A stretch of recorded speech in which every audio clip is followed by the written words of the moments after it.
Hi guys, and welcome to Lizzie Dean Makes. I'm Lizzie Dean, and this is the channel where we make, mend and grow our way to a big life on a small budget.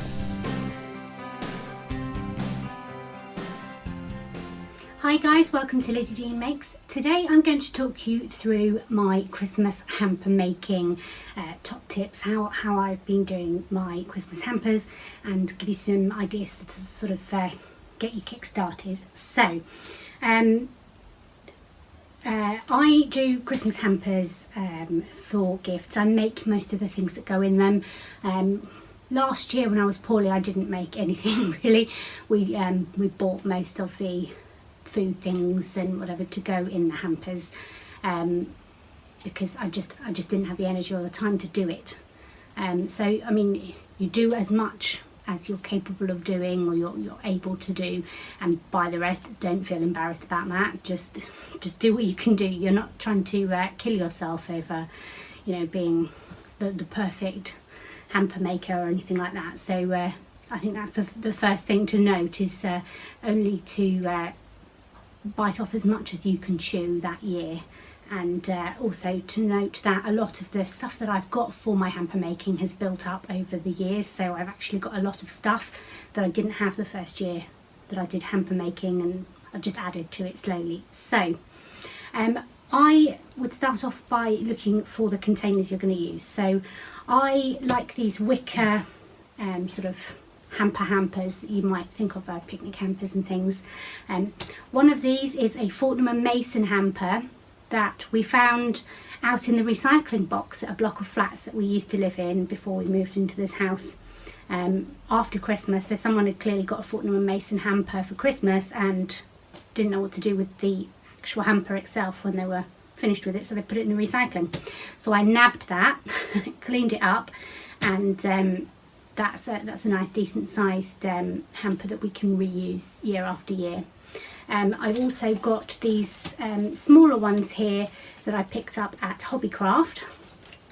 These were from a shop in Witney called Well Worth It. I don't think that's actually a chain, I don't know, but I think these are quite nice. They're just coloured wickerwork baskets, and they don't have lids or anything, they're just open top baskets. So I've actually got a roll of cellophane that I would use to cover over hampers like this that don't have a top, just to keep everything nice and in place when it's given as a gift. So those are sort of the bigger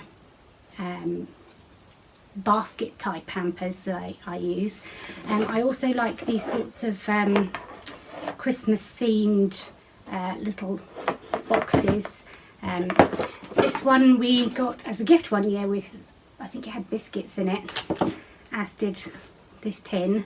So keeping hold of any sort of Christmas themed packaging that you get that you think, oh, I could use that as a hamper one year. Keep hold of things like that. So even though this is a really dinky little box, you can put things inside like a candy cane and little sweets and things, and it's something that's really easy to put in the post. So if you're sending your hampers further afield, you can just sort of scale down and only send a few bits to that person in something like this, and it's still a really nice homemade gift that you can give someone.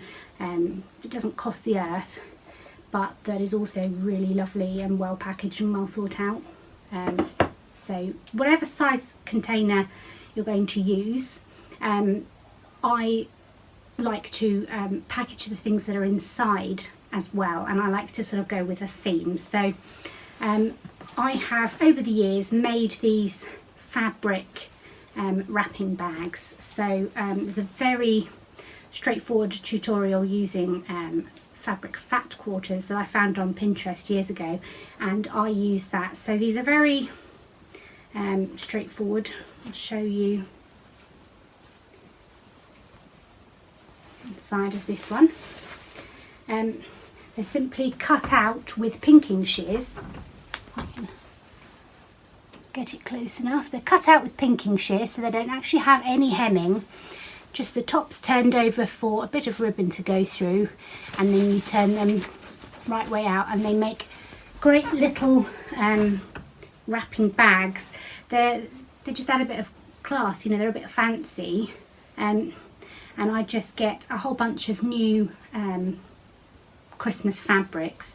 Last year we went with a very pastel Christmas themes. We were hosting Christmas here at my house, which is obviously pastel themed house, and our dinner service is my pastel coloured Cath Kidston dinnerware, and everything was pastel coloured. I made yellow Christmas crackers. Everything was themed around this. I also made napkins and tablecloths and things out of the same fabric. So I just bought a bunch of matching fat quarter bundles, but the year before that I'd gone for some more sort of traditional red, green, gold, white Christmas patterned fabrics. But you build up a stash, and the idea with these is that once they've unwrapped their hamper, you ask them if they will give you back the container and the fabric wrapping bag so that you can do them another hamper the next year. So it's sort of keeping this to a minimal cost, and part of the way you do that is that you actually make everything reusable, and you specify when you give the gift to someone that you would like the containers and the wrapping back so that you can do it for them again the following year. And people don't mind doing that if you tell them that that's what you want to do, and generally they're quite impressed by that because they feel very recycling, eco-friendly, and they're happy to help out. So I would definitely recommend that. The other thing is bubble wrap. So if you're sending these sorts of things in the post, especially if you've got lots of glass jars for jams and chutneys, and we did flavoured oils and flavoured liqueurs and things like that over the years. So if you're sending glass bottles and things, you need to be able to wrap them for safe transport. Also, if you're driving somewhere for Christmas in the car, you need to take them and so on. So invest in some bubble wrap.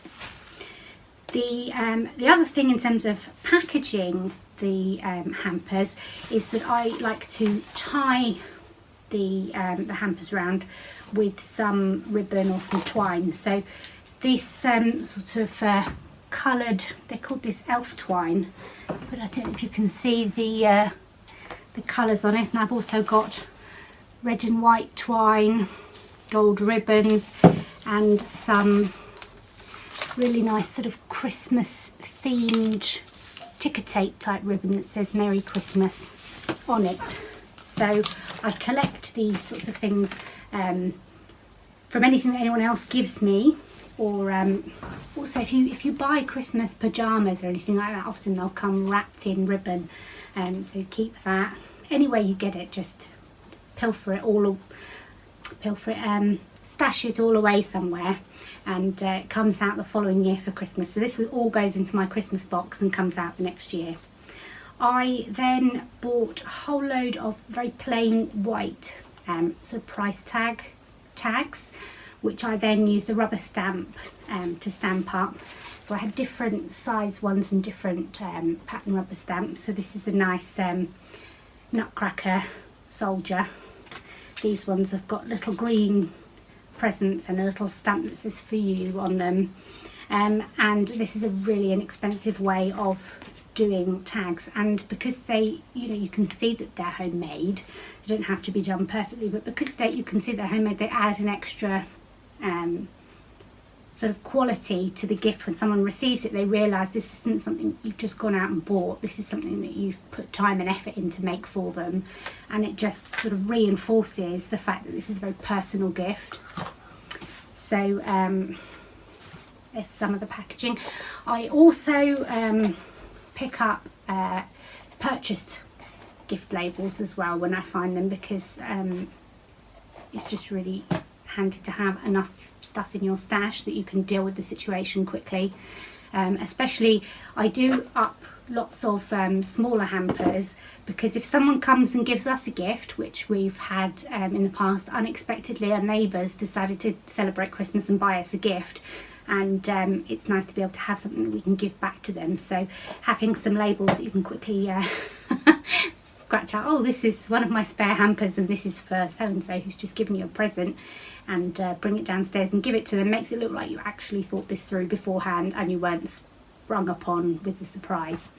But I also use just sort of white You can get them on the roll, food labelling labels. I get them from Sainsbury's, but I think you can get them in most supermarkets. And I have my husband's stash of colouring pens, sorry.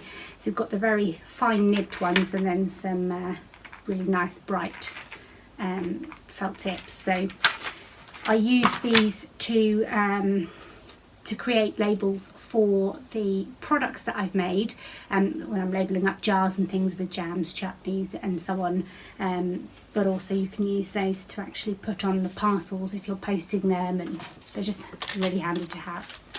I have got wax crayons. Now there are so many crafts that you can do with a pack of wax crayons, and these cost me £1, so definitely get yourself some wax crayons. There are so many Christmas crafts that we're going to be doing in this series, so definitely get yourself some wax crayons so you can take part. I've been saving glass jars. I always save glass jars, but I've been saving glass jars and their lids, washing them out and removing the paper labels, and then I've got a bottle of acetone, which is it's basically what you use to take off false nails or nails that you've glued on. Not all nail varnishes have acetone. Some say, you know, acetone free, so you need to make sure that you actually get 100% pure acetone as opposed to a normal nail varnish remover. But this gets the glue off. So once you've got the labels off your glass jars, sometimes they're left with a sort of semi-translucent markings where the sticker was. That's the glue that's been left behind, and it's really tricky often to get that off with just soap and water. So acetone and some of those cotton pads that you get for taking your makeup off or whatever, use that with this and they wipe up and all that glue comes off, no problem. So my husband and the dog just got home from a walk, very wet and noisy, and have cleared off upstairs so that I can finish filming this. So these tins are little cosmetics tins that I got off eBay. So I think they were about 50 for about £5. So they're not really expensive, but they mean that I can make a whole load of balms and aromatherapy solutions, cosmetics, all sorts of things like that, and package them up nicely. So I like to do, obviously if you've seen some of my previous videos, we've done aromatherapy calm balm, heat balm and cool balm for muscles and aches, and we also did the bruise balm which was as a result of the bathroom shower door falling off and whacking me in the foot and causing the most humongous bruise. My family bruised so easily, but it was just the biggest bruise. My whole foot was bruised for about 4 weeks, so I decided to make some bruise balm with arnica and comfrey and things like this to help speed up that bruise healing, which did work wonderfully. But I like to make that sort of thing with these cosmetics tins, and I have got a whole lot of different crafts lined up using wax crayons, beeswax, coconut oil, aromatherapy oils, and these little tins lined up for my Christmas hampers this year. I've also got these silicone moulds, so I've got a bunch of tiny hearts, and then these ones are all little emojis, so they're just really cute silicone molds. So I have got some larger ones elsewhere. I couldn't find them earlier so I don't know where they've got to this year, but I have got some other ones, and I use those for making chocolates and things like that. We used to use silicone ice tray moulds, which used to be the only thing that there really was of that nature.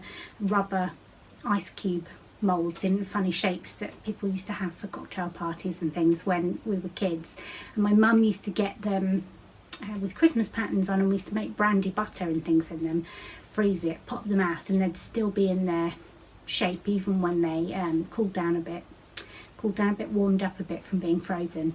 And you can make bath bombs, all sorts of things in silicone mould, so they're worth investing in some silicone moulds, definitely.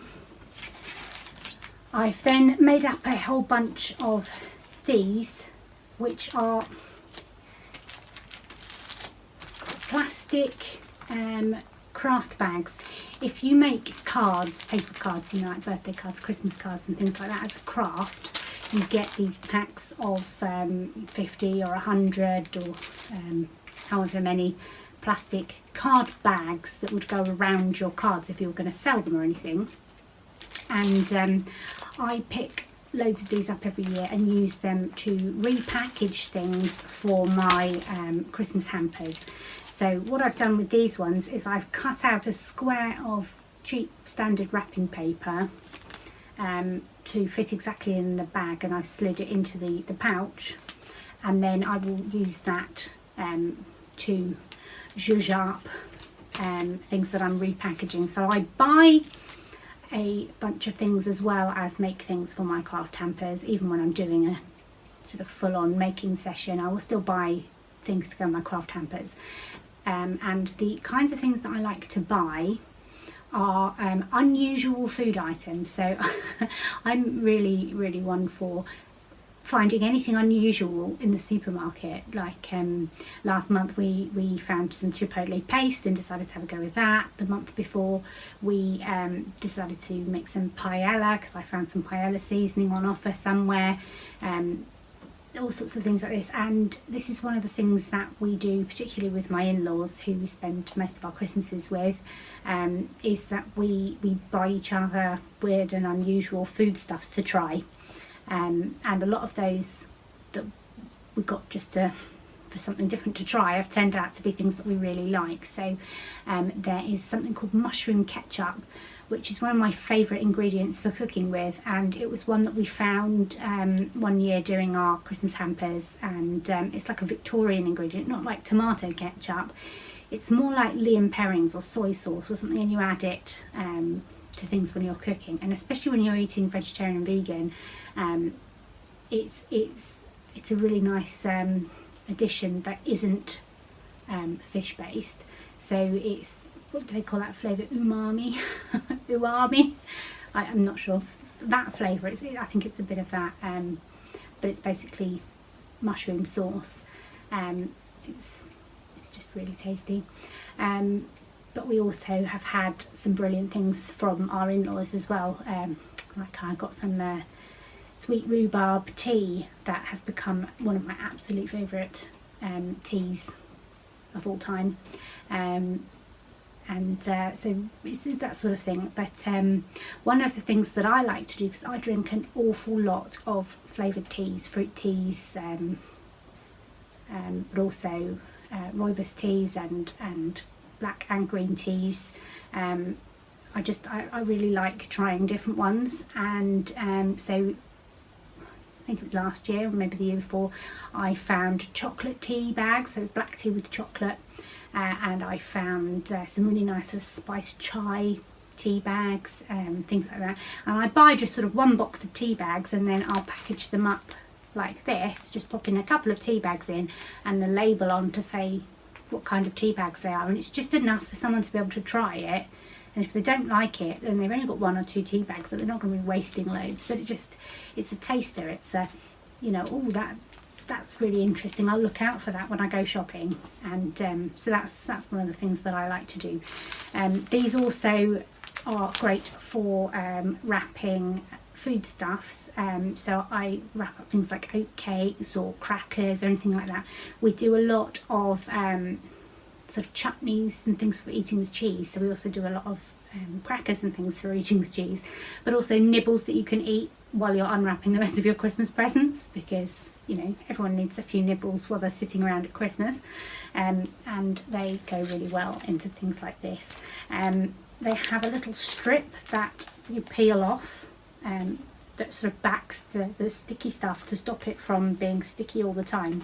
When you peel that off, obviously, then it's like sellotape already on there, and you just fold it over and stick it down. They make relatively airtight containers, but if you you know, wrapping individual cookies or crackers or anything like that, they will end up going stale eventually. So you've probably got maybe 2, maybe 3 weeks before they'll go stale in this, from my experience.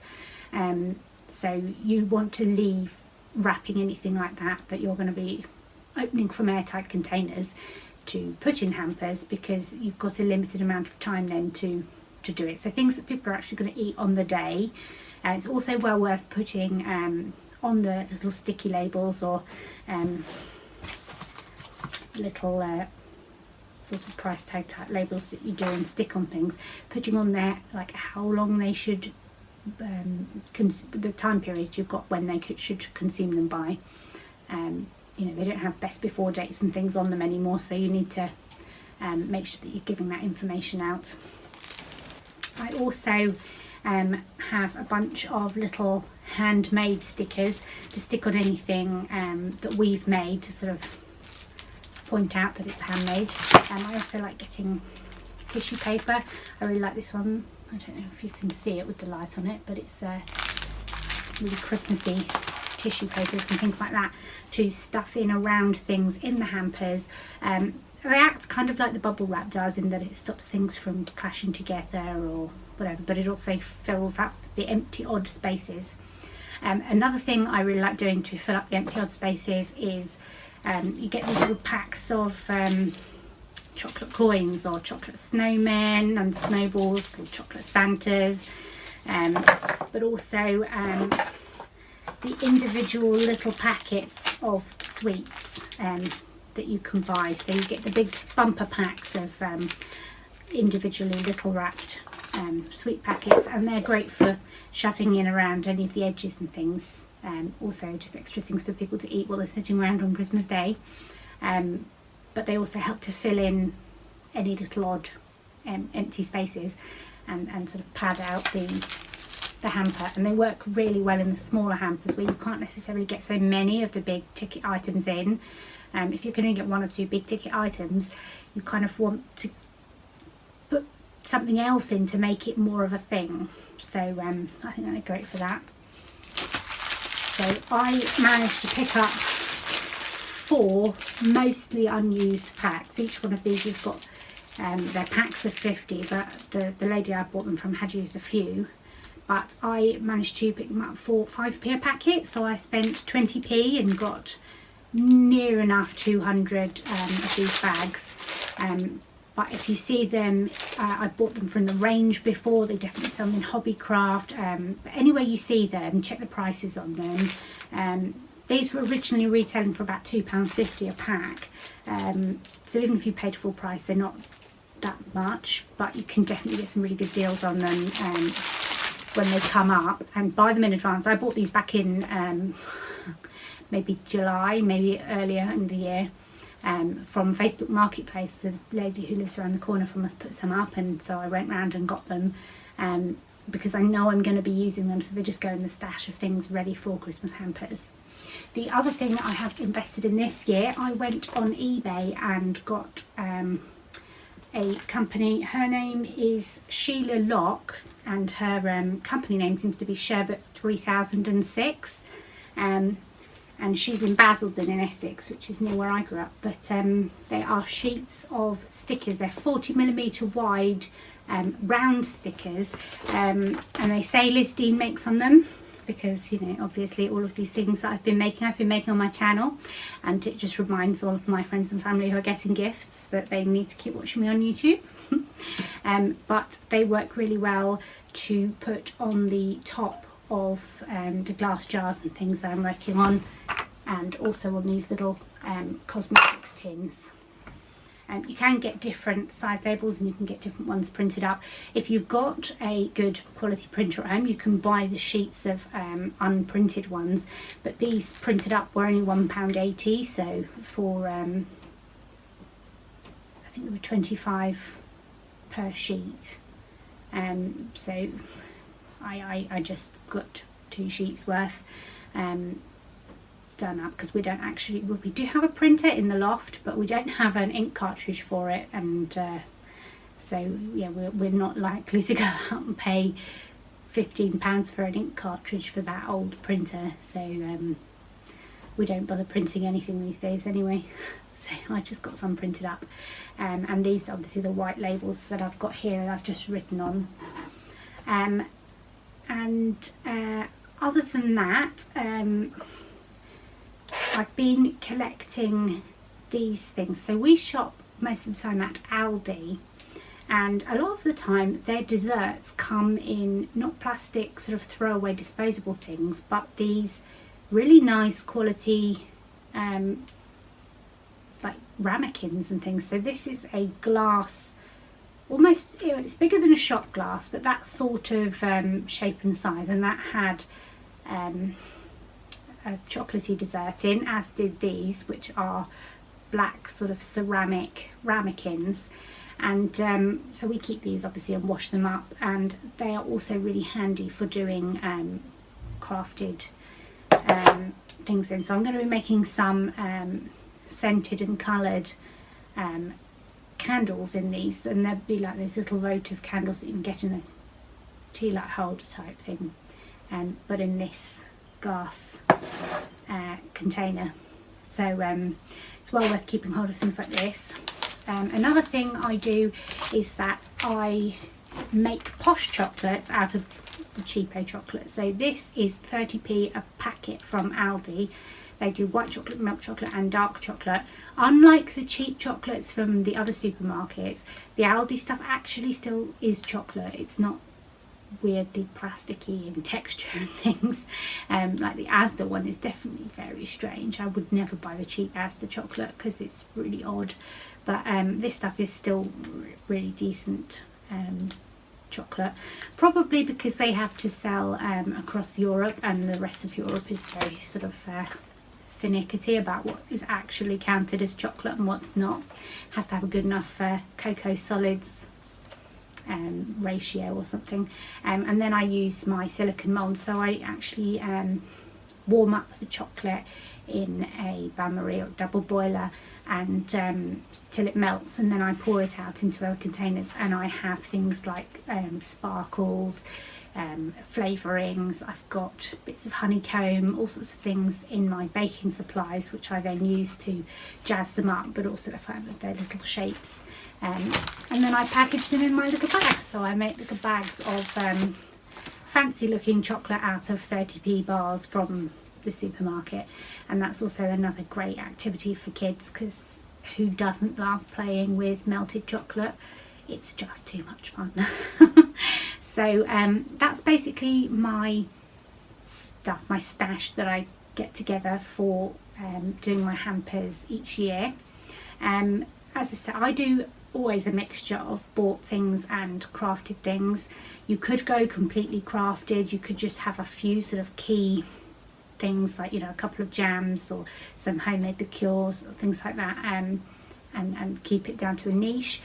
I'm doing some just bath products hampers this year, like luxury spa type pamper yourself packs, but you could do themed hampers as well. We normally do food hampers, and obviously I'm doing these sort of relaxation spa type kits, but there's so many different ideas out there for what you could put into them. This is just sort of the paraphernalia that I get together for doing my Christmas hampers, and as I say, each year the stash of things builds up, and all of the stuff on this table here fits into one cardboard box to go up in the loft. So it's not that it requires super room. Obviously we've got a 410 square foot house, we haven't got tons of storage space, but I can still keep hold of all my things from one year to the next and reuse them, and that definitely brings the cost of Christmas down. So I hope you found this video useful. Thanks for watching, guys. Bye.